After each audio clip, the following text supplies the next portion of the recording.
Eu sou Mário Persona e essas são as respostas que eu dei aos que me perguntaram sobre a Bíblia. Você sugeriu que eu apresentasse apenas a verdade em meus textos e vídeos, evitando citar nomes de pessoas ou igrejas para evitar confronto. A questão é que o que eu publico são respostas a perguntas e não artigos denunciando esta ou aquela religião, embora as minhas respostas possam sim servir de carapuça para algum carola religioso e sentir-se então ofendido. Ainda que eu evite citar nomes de pessoas, eu devo ter feito algumas vezes para falsos profetas vivos ou mortos, às vezes é preciso citar o nome da religião para não deixar a resposta sem sentido para quem lê ou assiste na web, ou assiste o vídeo no YouTube. Como responder a quem pergunta algo, por exemplo, como os mormons creem em Jesus? Como é que eu respondi uma coisa dessa?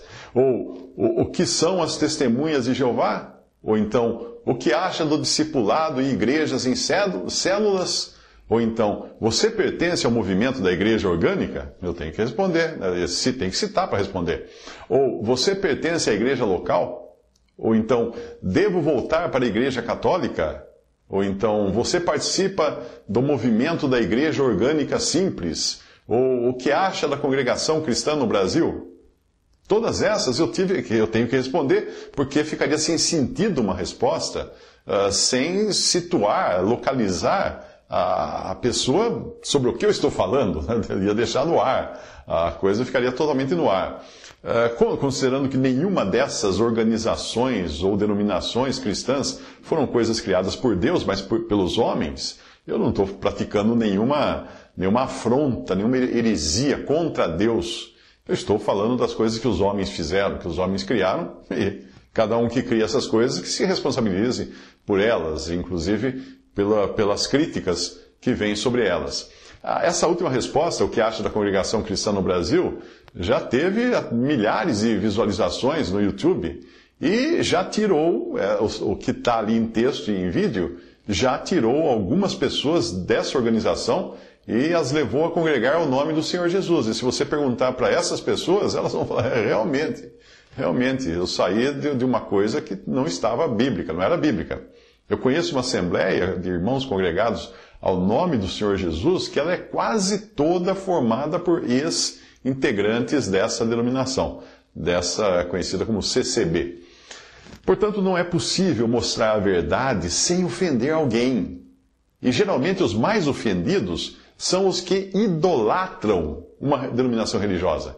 Eles não partem para a defesa da palavra de Deus, da pessoa de Cristo, da sã doutrina. Não, eles partem para a defesa da sua religião, da sua denominação, da sua organização. Pessoas assim não se sentem tão ofendidas quando alguém fala mal do Senhor, mas partem para a briga quando alguém fala mal da sua denominação ou do autodenominado pastor, apóstolo, bispo, missionário ou profeta da sua religião. Elas viram... Por quê? Porque são pessoas convertidas mais a uma religião do que a Cristo. Então elas se sentirão sempre ofendidas se você falar da religião delas ou dos líderes da religião dela. Na mente dessas pessoas funciona o mesmo fanatismo que você encontra no futebol ou na política. O tempo todo nós vemos pessoas matando por causa do time ou do partido político. Até a capa de uma revista semanal colocou uma chamada assim, virou fanatismo. E aí tem o subtítulo, um partido transformado em seita. Porque estava falando, o artigo era sobre a insanidade dos seguidores de um ex-presidente preso que se dispõe a tudo na sua idolatria e exaltação do homem. Isso é idolatria, adorar um homem, é levar o homem a uma condição de quem está isento de leis e nada, então não se pode falar mal da pessoa. Não há como mudar a cabeça de alguém que tem um ídolo, seja esse ídolo um político, seja esse ídolo uma religião ou um líder religioso. A menos que o Espírito Santo, obviamente, aplique a verdade no coração dessa pessoa. Mas para isso, a pessoa precisará ter o tapete puxado de debaixo dos seus pés. Ela tem que perder o apoio no qual ela está apoiada. A idolatria religiosa é tão perniciosa quanto qualquer outro tipo de idolatria. porque ela coloca algo ou alguém acima de Cristo e da verdade. Leia o Antigo Testamento, você vai ver que em Israel, que era um povo dirigido por Deus, era um povo cuja, vamos dizer assim, governo, era um governo divino, era uma teocracia. Deus ordenava que eles arrebentassem os ídolos, que eles, inclusive, no Antigo Testamento, Deus mandava fazer isso, porque eles eram teocracia, eles eram um povo terreno, vivendo para a terra, vivendo na carne desse corpo. Deus mandava, às vezes, condenar à morte as pessoas que criassem um ídolo e adorassem um ídolo. Portanto, é sempre bom você buscar na palavra de Deus o modelo ideal de como agir para com o erro, para com os hereges e para com os enganadores. Será que nós temos na palavra de Deus algum exemplo de que o erro e os errados poderiam ser publicados, tornados públicos, citados nomes? Será que temos? Temos, e muitos mesmo. Mas é preciso aqui fazer uma ressalva. O Senhor nunca tratou com aspereza os pecadores falhos. Principalmente quando confessavam as suas faltas, humilhados, iam a Ele humilhados, fossem eles adúlteros, fossem eles malfeitores, ladrões, não importa. Ele tratava bem as pessoas, porque eram pessoas que estavam cedendo à carne, aos desejos da carne, às concupiscências, na sua fraqueza. Ele buscava, obviamente, corrigir essas pessoas e trazê-las para ele, mas ele tratava essas pessoas não com dureza. A profecia do Antigo Testamento fala do Senhor Jesus, quando diz: a cana trilhada ele não quebrará, nem apagará o pavio que fumega.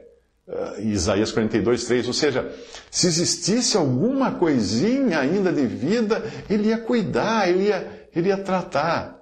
Portanto, existe sim uma maneira de tratar o pecador contrito e outra maneira de tratar o herege, o lobo, o que ensina má doutrina, o que exige adoração de homens, de falsos profetas, de ídolos, de organizações religiosas. Aí é outra história, é outro departamento. De um modo geral, o pecado na Assembleia dos Santos nunca deve ser varrido para debaixo do tapete, mas trazido à tona. E isso é feito pela disciplina que é aplicada aos que pecarem, tirando-os da comunhão até que mostrem fruto de arrependimento. É disso que fala a passagem de 1 Timóteo 5:20, quando Paulo descreve assim: aos que pecarem, repreende-os na presença de todos, para que também os outros tenham temor. Na carta aos Gálatas, Paulo expôs Pedro publicamente pelo erro que ele estava cometendo. E isso não ficou restrito àquele momento e lugar, não. Até hoje, em todo o mundo, a falha de Pedro é pública e notória. Veja a passagem. Quando, porém, Cefas veio a Antioquia, resistir-lhe face a face, porque se tornara repreensível. Com efeito, antes de chegarem alguns da parte de Tiago, comia com os gentios. Quando, porém, chegaram, afastou-se. Por fim, veio apartar-se, temendo os da circuncisão. E também os demais judeus dissimularam com ele, a ponto de o próprio Barnabé ter se deixado levar pela dissimulação deles. Veja quantos nomes citados aí. Quando, porém, vi que não procediam corretamente, segundo a verdade do Evangelho, disse a Cefas, na presença de todos: se sendo tu judeu, vives como gentil, e não como judeu, porque obrigas os gentios a viverem como judeus? Gálatas 2, de 11 a 14. Paulo também expôs publicamente nas suas cartas os nomes daqueles que o abandonaram. Ele escreve: porque Demas, tendo amado o presente século, me abandonou e se foi para Tessalônica. Crescente foi para a Galácia, Tito para a Dalmácia, Alexandre, o latoeiro, causou-me muitos males. O Senhor lhe dará paga, segundo as suas obras. Tu guarda-te também dele, porque resistiu fortemente às nossas palavras. Segundo Timóteo 4, de 10 a 15. Então a citação era também para evitar que outros caíssem no erro de seguir essas pessoas. A identidade dos que estavam blasfemando e dos que ensinavam uma doutrina, pervertendo a fé de alguns, também era revelada. Nessas passagens, por exemplo, Paulo escreve: este é o dever de que te encarrego, ó filho Timóteo. segundo as profecias de que antecipadamente foste objeto. Combate firmado nelas o bom combate, mantendo a fé, a boa consciência, porquanto alguns, tendo rejeitado a boa consciência, vieram a naufragar na fé. E dentre esses se contam Himeneu e Alexandre, os quais entreguei a Satanás para serem castigados, a fim de não mais blasfemarem. Evita igualmente os falatórios inúteis e profanos, pois os que deles usam passarão impiedade ainda maior. Além disso, a linguagem deles corrói como câncer, entre os quais se incluem Himeneu e Fileto. Esses se desviaram da verdade, asseverando que a ressurreição já se realizou, e estão pervertendo a fé de alguns. 1 Timóteo 1, de 18 a 20, e 2 Timóteo 2, 16 a 18. Veja como era grave isso. E só não falava o sobrenome porque não existiam sobrenomes naquela época, mas era grave, os nomes eram citados.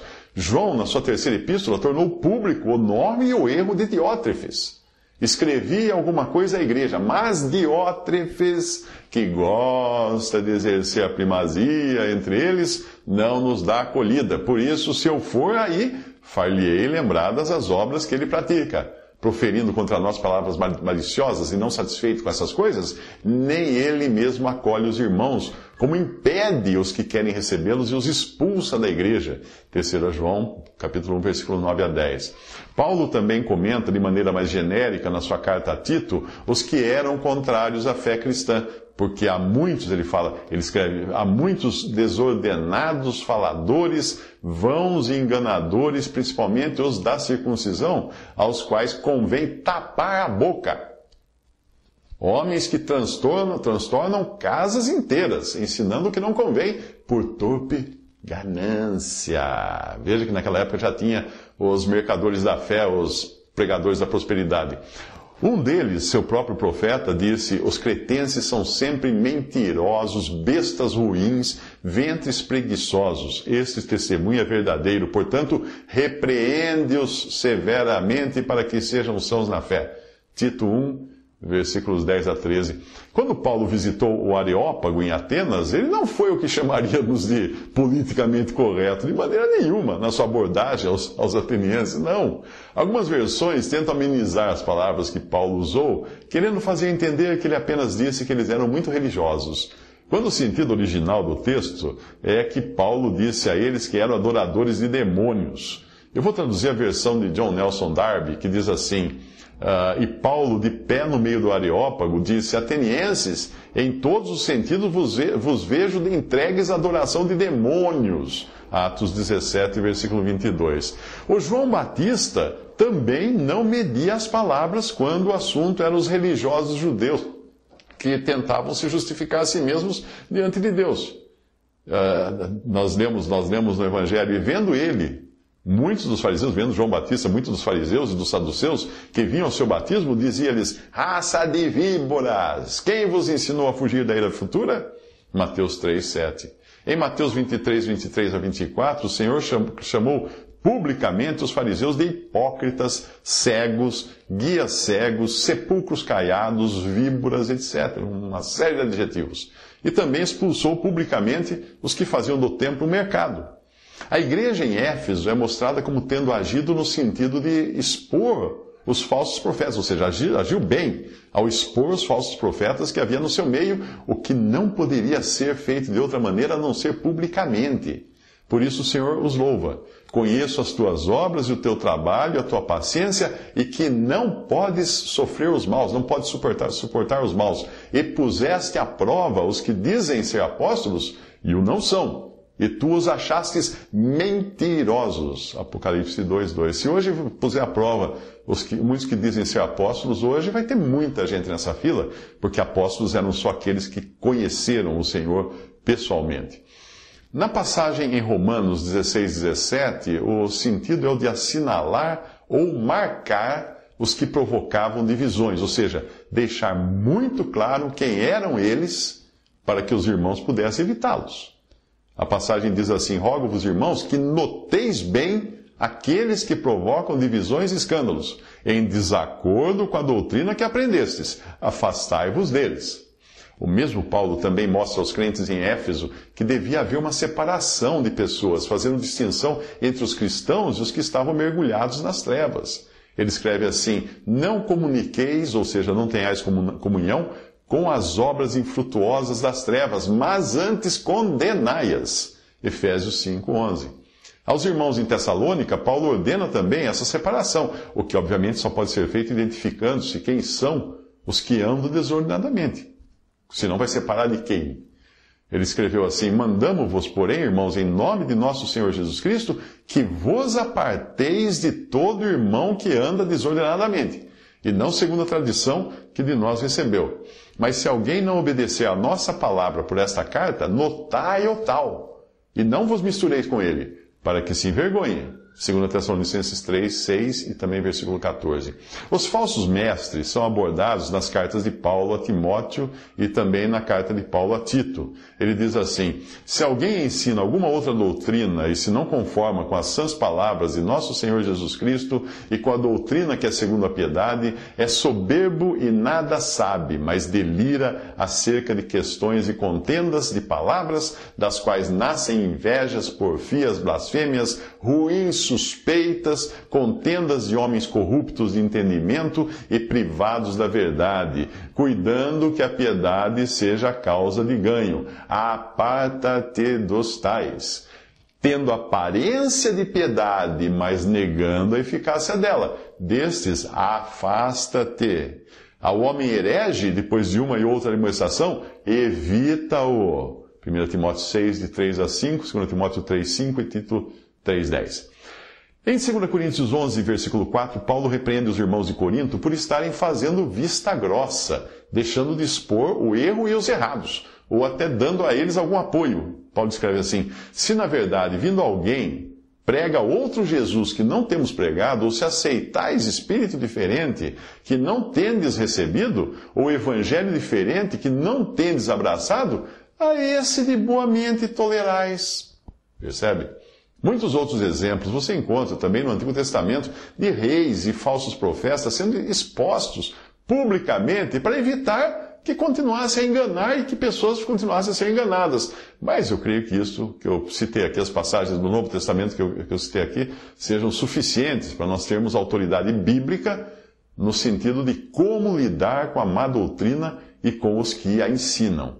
E finalmente você questionou se seria correto manter fechada a área de comentários nos meus textos e vídeos, já que considera isso uma forma de censura, sem possibilidade de defesa da pessoa citada. Eu já expliquei numa outra ocasião, no outro texto, no outro vídeo, da minha falta de tempo para administrar tudo o que publicam na área de comentários quando ela fica aberta. No início eu deixei aberto no comecinho, mas era um festival de má doutrina, de pessoas fazendo propaganda de igreja, fazendo propaganda de Viagra, de fórmula para ganhar dinheiro fácil. Isso sem falar nas discussões e ofensas que podem gerar processos por danos morais, para o que ofende e para o dono do site, que é tido como andando junto com ele, aceitando o que ele está escrevendo ali. E como a gente não tem tempo de filtrar tudo, acaba passando coisa. Os melhores sites de notícia do mundo, pode verificar, bloqueiam. Os grandes sites internacionais de notícia bloqueiam os comentários para evitar problemas. Mas deveriam cristãos fazer esse tipo de censura que você me disse que eu estou fazendo? Certamente devem, não só podem como devem, porque não se pode dar a hereges um púlpito. Muitos desses hereges, eles não teriam condições de falar para um grande número de pessoas, e quando eles encontram um site ou um canal no YouTube que tem milhares de assinantes, só o YouTube hoje, o meu canal, o que respondi no YouTube, está chegando quase a 200 mil assinantes. Eles aproveitam para estacionar ali e começar a espalhar o seu veneno, para pregar a sua doutrina nesse lugar, porque daí ele vai encontrar audiência. Quanto à possibilidade de defesa da pessoa ou religião citada, quando eu cito uma religião, ou eu cito um falso profeta, geralmente faço isso com os mortos, ele não tem o que se defender. Ao contrário do que acontecia no passado, que apenas jornais tinham acesso ao grande público, hoje qualquer um pode publicar a sua opinião. E muitos já estão fazendo isso, publicando textos e vídeos discordando do que eu disse. Tudo bem, não tem problema nenhum. Cada um pode publicar o que quer hoje na internet, desde que não seja ofensivo pessoalmente, né? Às vezes algum publica ofensas pessoais contra a minha pessoa e eu peço que ele tire do ar aquilo, porque ele está dizendo mentiras. Outro dia um publicou dizendo que eu era maçom, acredita isso? Fez um vídeo e me colocou com a minha foto junto com alguns pregadores da prosperidade, falando que o Mário Persona era maçom. O mais perto que eu cheguei até hoje da maçonaria foi porque eu morei, quando era criança, numa casa na esquina de uma loja maçônica, mas nunca entrei lá, nem sei o que tem lá dentro. E aí eu pedi para o rapaz, né? Eu pedi para a criança, deve ser uma criança que fez isso, porque é irresponsável. Eu falei, escuta, você está falando uma mentira, você tem que tirar isso do ar, porque isso é uma mentira, isso é um fake news, isso é um boato. E boatos podem ser objeto de um processo. Bom, aí sim, quando uma pessoa faz isso, publica as suas críticas, as suas reações, as suas respostas ao que ele não gostou, que eu disse, ótimo! Elas estão fazendo isso na sua própria casa.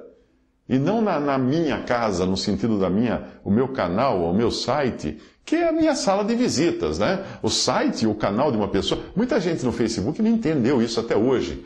E aí você visita o perfil da pessoa, tem um monte de lixo, um monte de coisa imprópria no perfil da pessoa que outros publicaram lá. E ela não faz nada, deixa lá publicar. Mas deixando publicar está sendo coadjuvante naquelas publicações. O site, o canal de uma pessoa é a sua casa na internet. Não é um espaço democrático. Não tem democracia no seu perfil do Facebook, ou do Twitter, ou do YouTube. Ali é seu lugar, é seu espaço. Não é um lugar onde qualquer um diz o que quer. Não é porta de banheiro de rodoviária, não é isso. Então você não convida pessoas que você conhece para visitar a sua casa, e você não evita deixar entrar pessoas que você não gosta, ou não conhece, ou que vai trazer bagunça para a sua casa? Pois é, eu escolho as pessoas que eu deixo entrar na minha casa, pois sou eu responsável em evitar colocar a minha família em risco. Assim é com o espaço que cada um tem na web, inclusive você. Por isso nós temos instruções claras na palavra de Deus que nós devemos fazer calar aqueles que querem agir de maneira irresponsável e incorreta, levando outros a tropeçar também. Então, na carta de Paulo a Tito, ele diz exatamente isso, e não faz isso com palavras politicamente corretas de jeito nenhum. Ele escreve assim, aos quais convém tapar a boca, veja o contexto, retendo firme a fiel palavra que é conforme a doutrina, para que seja poderoso tanto para demonstrar com a sã doutrina, como para convencer os contradizentes, porque há muitos desordenados, faladores, vãos, enganadores, principalmente os da circuncisão, que eram os legalistas daquela época, aos quais convém tapar a boca. Homens que transtornam casas inteiras, ensinando o que não convém por torpe ganância. Um deles, seu próprio profeta, disse, os cretenses são sempre mentirosos, bestas ruins, ventres preguiçosos. Este testemunho é verdadeiro, portanto, repreende-os severamente para que sejam sãos na fé, não dando ouvidos a fábulas judaicas, nem aos mandamentos de homens que se desviam da verdade. Todas as coisas são puras para os puros, mas nada é puro para os contaminados e os infiéis. Antes, o seu entendimento e consciência estão contaminados. Confessam que conhecem a Deus, mas negam-no com as obras, sendo abomináveis e desobedientes e reprovados para toda boa obra. Tito, capítulo 1, versículo 16. Então está muito claro. Nós vivemos em tempo de grande abandono da verdade, o que vai culminar numa apostasia generalizada depois que a igreja foi tirada da terra. Nós estamos cercados de inimigos da verdade e o melhor disfarce desses inimigos é parecer que são apoiadores espalhados por milhares de denominações cristãs, quando na verdade muitos nem sabem o quanto estão trabalhando para o inimigo.